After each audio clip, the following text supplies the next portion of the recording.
옷을 입었다. 이 옷은 인사하면서 옷을 입었다라는 말을 뭐 이게 뜬금없이 하느냐 이렇게 생각이 하는데 이 옷이 상당히 의미하는 바가 많아요. 하나님이 인간을 만드시면서 그렇잖아요. 옷을 입고 태어나게 안 하시고 옷을 벗고 태어나게. 그 말은 아무것도 안 입었다는 것은 언젠가 무슨 옷이든 입게 될 거라는 겁니다. 그래서 아무것도 없는 백지 상태. 그것은 뭐 죄가 있는 것도 아니고 선이 있는 것도 아니라는 거죠. 아무런 공로도 없고 아무런 죄도 없다는 거예요. 그래서 이랬을 때는 아무것도 안 입었을 상태잖아요. 태어났을 때는. 그런데 살다 보면 옷을 입게 되죠. 상당히 큰 의미를 가지고 있어요. 우리는 결국 옷을 입어야 된다는 거죠. 언젠가는 무슨 옷을 입든 영광의 옷을 입든 더러운 옷을 입든 둘 중에 하나를 입게 된다는 거예요. 그래서 생각에 오늘 그 제목 말씀처럼 새 사람을 입으라 이런 말씀이 있죠. 입으라. 저 보통 보면 입으라. 새 사람이 되라 이런 말이 또 원래는 더 맞죠. 세상 사람들의 기준으로 보면 옛 사람을 처럼 행동하던 너의 그런 모습을 버리고 이제 좀 새 사람이 되라 이렇게 말해야 맞는 거죠 원래. 새 사람을 입는다 이런 말은 좀 어폐가 있는 말이에요. 사실은 새 사람을 어떻게 입어요? 그 말은 새 사람이 될 수가 있는 게 아니라는 거예요. 우리가 오늘 그 본문 말씀에 보면 여러 가지 뭐 행할 일에 대해서 많이 말해주고 있어요. 분도 내지도 말고 뒤도 짓지 말고 해가 지도록 분을 품지도 마라. 26절. 이거 정말 힘든 겁니다. 할 수 있을까요? 분 내는 것조차도 우리가 할 수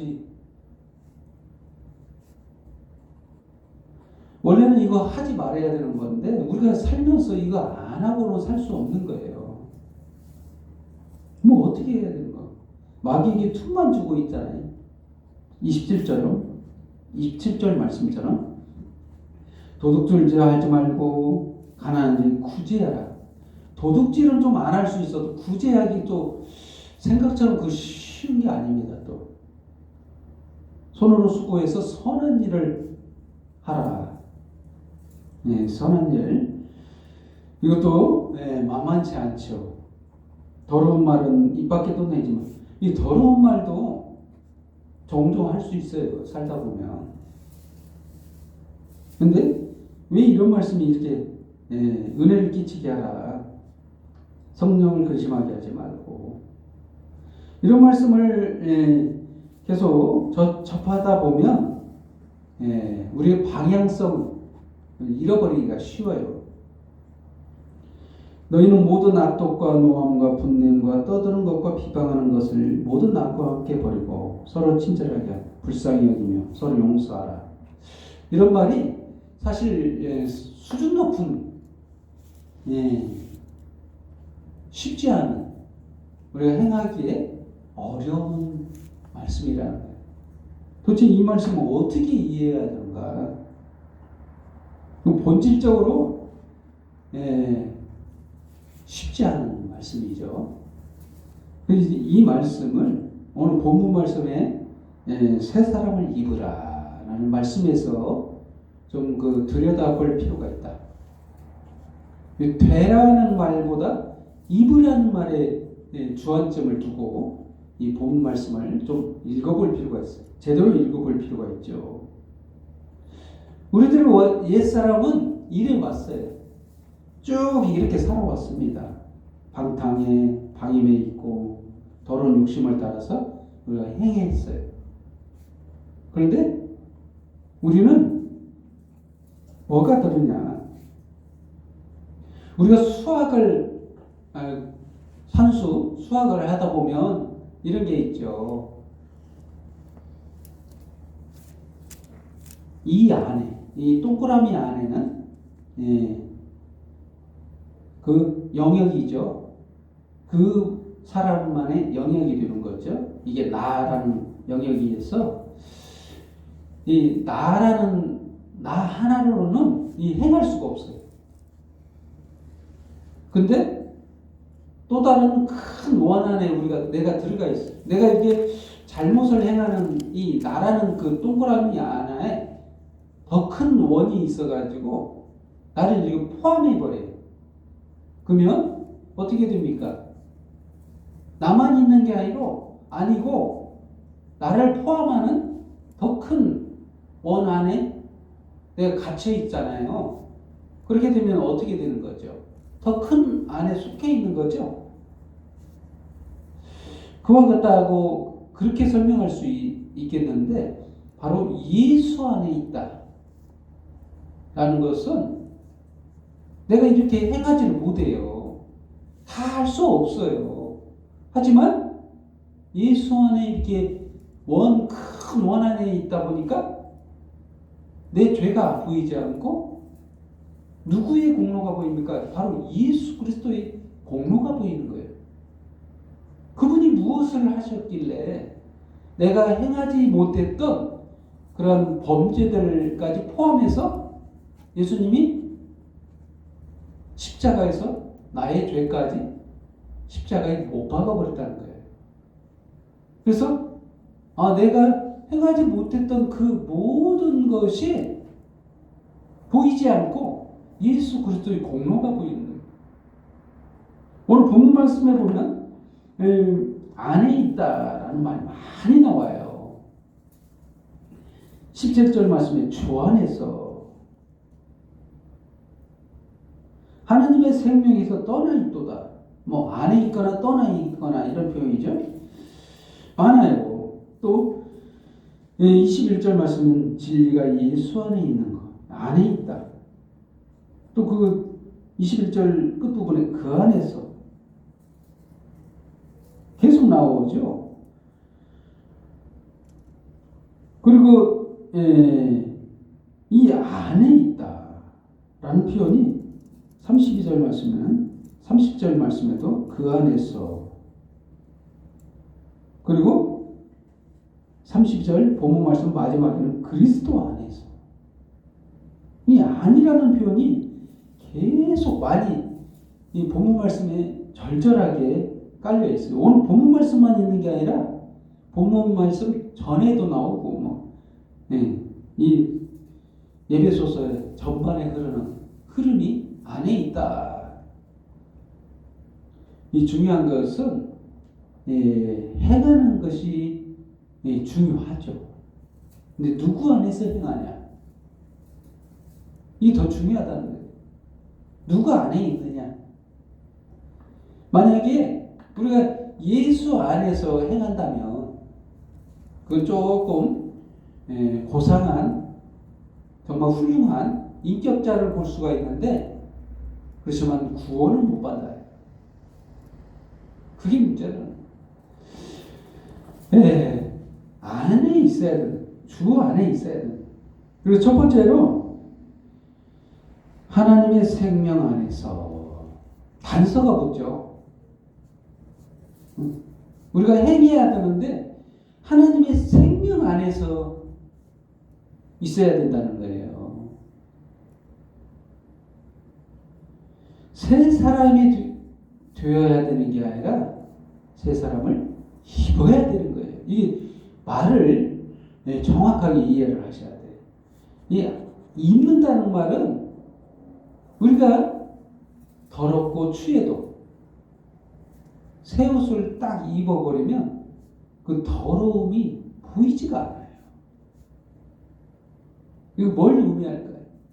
바로 나의 공로로 구원을 주시는 게 아니라 바로 예수 그리스도의 공로, 이 의의 세마포, 예수 그리스도 십자가의 보혈의 피로 씻겨진 깨끗한 옷을 우리에게 입혀주심으로써 우리의 죄가 보이지 않는다는 거예요. 바로 하나님의 생명의 안에서 우리가 이룰 수 있는 거라는 거예요. 그래서 우리가 오늘 본문 말씀도 숨겨져 있는데 가려져 있는 이 말씀, 우리가 문자적으로 이해하다 보면 우리가 결국은 새 사람이 돼야 되는구나, 옛 사람을 벗어버리고 새 사람이 돼야 되는구나, 이렇게 보기가 쉽다는 거예요. 근데 그렇게 살다 보면 바로 그게 율법이 되는 거예요. 또 다른 구약에서 그 율법을 행했을 때 이루지 못했던 구원이 신약이 와서 똑같이 또 다른 율법으로 우리를 옥죄면서 우리가 다시 새롭게 율법을 행하는 자가 되어버리는 거예요. 정말 다시 생명에서 떠나버리는, 그렇습니다. 이게 좀 중요한 말씀이죠. 새 사람을 입어라. 입어야 된다는 거지.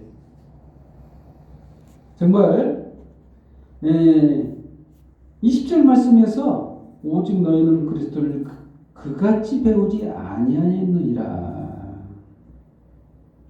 진리가 예수 안에 있는 것 같이 너희가 참으로 그에게서 듣고 또한 그 안에서 가르침을 받았을진데. 이게 예수 안에서 배웠다는 거예요. 가르침을 받았어요. 도대체 뭘 배웠다는 거예요? 예수님을 빼면은 그동안에 성경이 있잖아요. 구약 성경이라는 그 토대 아래서 그들이 배웠던 모든 이 배움이 예수님 안에서 새롭게 가르침을 받았죠. 근데 거기에 핵심이 뭡니까? 바로 예수 그리스도의 십자가의 공로라는 거예요. 그 안에서만 의를 이룰 수 있다는 배움이잖아요. 그런데 그럼에도 불구하고 옛 생각, 옛 사람 잊어버리지 않고 똑같이 우리들에게 다시 되살아나는 우리들의 그 몸을 보면서, 우리의 마음을 보면서 다시 되돌리라는 거예요. 바로 예수 그리스도 안으로 다시 돌아가라는 거예요. 그래서 옛 사람을 벗어버리고 오직 너희는 심령이 새롭게 되어 하나님을 따라 의와 진리 거룩함을 지심으로 새 사람을 입으라. 또 한 가지, 두 번째로 의와 진리 안에서, 의와 진리 안에서 24절 말씀은 의라고 했을 때는 여기서 나오는 의는 바로 인간의 공로가 아니에요. 하나님의 공의를 말하는 거예요. 그래서 그 24절 말씀 23절부터 오직 너희의 심령이 새롭게 되어, 심령이 새롭게 된다. 인간을 노력으로 될 수 있는 게 아니라는 거예요. 하나님의 능력으로 가능하다는 말씀이죠. 심령이 새롭게 되는 것은 성령의 세례를 통해 가능한 거예요. 인간이 할 수 있는 범위가 아니라는 거예요. 그래서 하나님을 따라 하나님의 주권적인 일하심을 통해서 그 의를 이룰 수 있는데 바로 예수 그리스도의 십자가의 공로라는, 그 공로와 이 진리를 말하면 예수님을 빼고 말할 수 없잖아요. 바로 예수님이 진리의 핵심, 정말 중요한 바로 십자가의 공로가 있기 때문에 그렇습니다. 예수님이 만약에 이 땅에 오시지 않고 말로만 하시고 행하지 않고 너희가 잘해라, 잘하면 구원을 얻어, 그리고 아무것도 하지 않았다면 진리이기도 하죠. 그것도 진리이긴 하지만 가장 중요한 진리의 핵심은 뭐냐? 십자가의 공로라는 거예요. 그의 공로와 십자가의 그 진리 안에서만 우리가 새 사람을 입을 수 있다는 거예요. 이 입으라고 하니까 우리가 의지대로 뭘 선택하는 그런 개념으로 이해하기가 쉬운데 그것도 아니라는 거예요. 이것도 하나님이 입혀주셔야만 가는 거예요. 우리가 노력, 뭔가 공로 이런 것만 세상적으로 우리가 이해하다 보니까 입는 것조차도 우리가 선택하고 우리가 뭘 해야 되는가 그렇게 생각하는데 사실상 인간의 능력으로 입을 수 없어요. 인간이 선택해서 입을 수 있다면 이게 공로일 수도 있어요. 또 다른 업적일 수 있습니다. 하지만 그런 의미가 아니에요. 그런데 바로 하나님께서 일하셔서 그의 선택하신, 예정하신 그 하나님의 자녀에게 의의 옷을 입히신다는 거예요. 여기서는 입으라 많은 말을 썼지만 그 말을 좀 이해를 하셔야 돼요. 그러면 입으라는 말이 원래는 입으라는 말로 써있지 말아야 되는데 입으라라는 표현을 써 있어서 우리가 오해하기가 쉬운데 사실은 하나님을 따라 시작은 하나님을 따라야 23절 말씀은 10년이 새롭게 돼요. 오직 인간의 능력으로 되는 부분이 하나도 없어요. 사실은 하나님께서 예정하사 입히기로 작정한 그 사람만이 새 사람을 입어요. 인간의 공로가 하나도 없습니다. 사실은 그렇습니다. 그래서 25절과 32절까지의 말씀을 우리가 좀 다시 들여다 볼 필요가 있어요. 그래서 그런. 그리고 세 번째로 그리스도 안에서 이 그리스도 안에서 예수 안에서와 그리스도 안에서는 또 다른 의미로 우리에게 와닿아요. 세 번째로 그리스도 안에서라. 이 그리스도라는 것은 메시아